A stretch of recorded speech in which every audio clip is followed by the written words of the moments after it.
Faithbox, Kevin Lewis here. I wrote the book, Can You Trust Me This Much? It's in your Faithbox this month. And I'm a little bit happy and a little bit sad because today is the last official day. It's the 30th. And this is going to be the last official day that I get to be a part of this Faithbox family going on. But I will always be here and you can connect with me. Please do. I'm on the Instagram and Facebook. I would love to stay in touch with you guys. I want to hear your stories and how you connected to the book. But let's get to work. I've got two things. I get to do two in one today. Today's the 30th. I'm reading the benediction. It's from the Apostle Paul to the Christians in Rome, Romans 6:4 through 11. Benediction. For we died and were buried with Christ by baptism. And just as Christ was raised from the dead by the glorious power of the Father, now we also may live new lives. Since we have been united with him in his death, we will also be raised to life as he was. We know that our old sinful selves were crucified with Christ so that sin might lose its power in our lives. We are no longer slaves to sin, for when we died with Christ, we were set free from the power of sin. Since we died with Christ, we know we will also live with him. We are sure of this because Christ was raised from the dead, and he will never die again. Death no longer has any power over him. When he died once to break the power of sin. But now that he lives for the glory of God. So you also should consider yourselves to be dead to the power of sin and alive to God through Christ Jesus.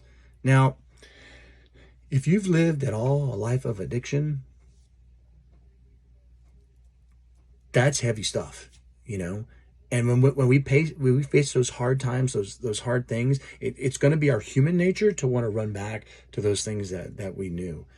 But we can take confidence in knowing that Jesus died for that, and we can walk from that. I've got some really good friends who've walked some really hard miles with drugs and alcohol, and has been part of my story too. But we can walk free. There can be freedom from those things. One more thing.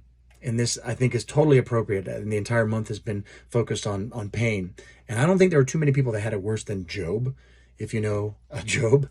If not, hang tight. Let's listen up. From Job 42:5. I had only heard about you before, but now I have seen you with my own eyes. Maybe the greatest example of pain and suffering in all the Bible is the story of Job.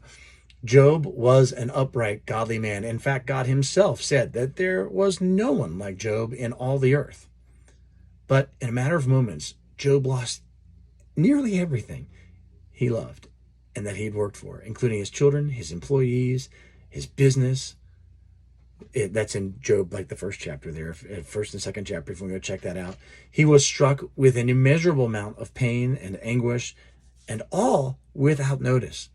Through it all, Job had his ups and downs, as any person would, just like you, just like me. He was human after all. He doubted, questioned, and wrestled with God. Ever have a shouting prayer match with God? I have. He doubted, questioned, and wrestled with God about all that he had been through. God responded to Job's cry and restored his health, granted him more children, and replenished his wealth. But it's at the end of Job's story, after all the pain has come and gone, that Job is able to respond with the words we see here in Job 42:5. Job knew about God before, but through his suffering and restoration, he came to know God personally and intimately. We would say a whole new level. And this is our prayer for you as you navigate the ups and downs of life's, the hurts and pain, that you would come to see and know God in a way like you never did before.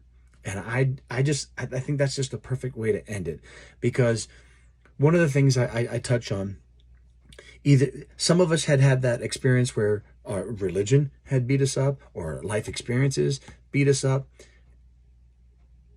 And unfortunately, that's normal. We know that this life is going to have trouble.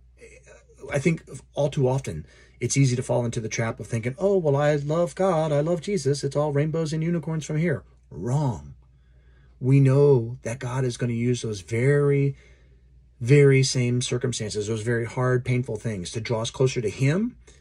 And then, as we've been talking about all month long, weave us together so that we can be of help to someone else. Again, I've loved being a part of this Faithbox family. Thank you so much for having me in, and be encouraged. Don't ever forget, man, don't ever forget. God is right there.